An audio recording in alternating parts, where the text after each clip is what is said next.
Ashama harka fuula dhaggeeffattootaa fi hordoftoota chaanala biiftuu miidiyaa jira jirtu baga jiraattan warroonni chaanala keenya hordofaa jirtan akkasumallee sabiskiraayib sheerii laayik gochuun dagatinaa maatii keenya kan jajjabeessaan dhaamsam kallattimaan gara odeeffannootti isin dabarsa hangafoota oduu godina goofaatti balaa sigiga lafaatiin namoonni lubbuu dhaban 220 ol ga'uun isaanii gabaafame bal'ina isaa balaa sigiga lafaa naannoo kibba Itoophiyaa godina goofaatti qaqqabe lakkoofsi namoota du'anii 229 gahe.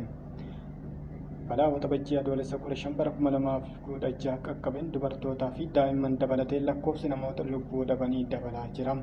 Balaa ganda keechoo chaachaa aanaa gaazee goofaatti mudateen hanga kibxata waaree boodaatti reeffi namoota 229 akka argame hooggantoonni naannoo balaa godina goofaa obbo Maarqos Mallasaa BBC'tti himanii jiru. Ministeerri muummee Itoophiyaa Abiyyi Ahmad balaa kanaan lubbuun namoota hedduu darbuu himuun lubbuu darbeef gaddi cimaan natti dhagahameera jechuudhaan yoo dubbatan dabaluunis balaa kana hordofee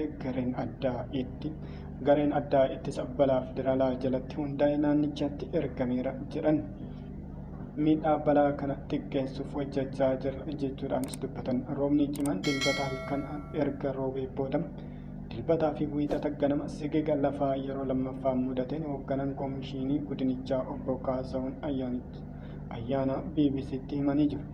Lafti citee manneen jireenyaa irratti jiguun akkasumallee namoota hedduu kan miidhaman suuraaleen sooshaal miidiyaa adda addaa irratti qoodaman ni agarsiisaa jira. Keessumaa sigiga lafaa dilbata gara bariitti mudate hordofee osoo namoonni birmataa jiran si'a lammataaf lafti sigigaachuu isaa dubbatan. Naannoo sa'aatii 4tti dura ta'an gudinichaa dabalatee miseensonni poolisii fi jiraattonni lakkoofsaan baay'ee ta'an lubbuu baraaruurra osoo jiran lubbuun namoota hedduu darbuun gabaafame.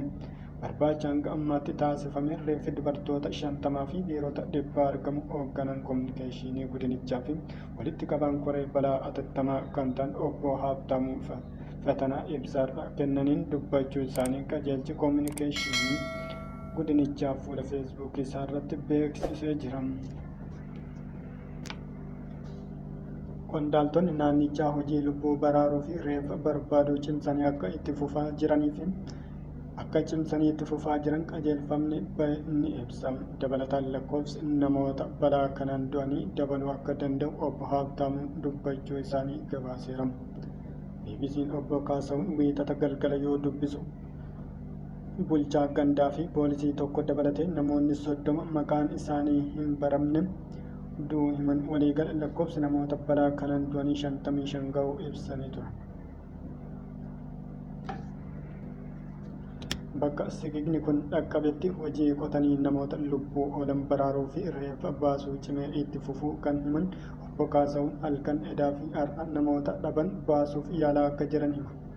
Viidiyoo yeroo namoonni 100 lakkaa'aman bakkichatti argamuun lafa sigigaate jalaa namoota baasuuf qotan agarsiisu miidiyaa hawaasaa irratti qoodameera.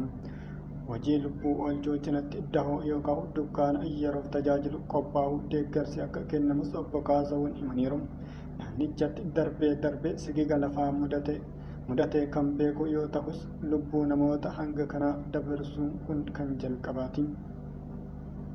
Gabaasni yoo inni akka agarsiisutti kibba Itoophiyaatti ji'oota darban keessa rooba jabaa fi lolaan naannolee biyyattii miidhaman keessaa naannoon kibbaa tokko ta'uu eere.